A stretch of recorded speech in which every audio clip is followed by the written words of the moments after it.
Naktikman mo to.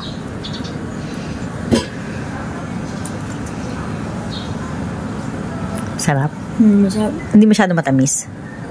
Sakto lang. Wow. Ngayon masarap. Isa pa.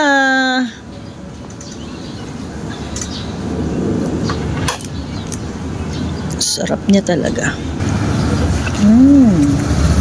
Look at the layer. Yes. Favorite ko sa Mary. Sarap ng cake namin pero yung pinggan ko pang kainan ng pusa. Ewan ko dito kay Sean.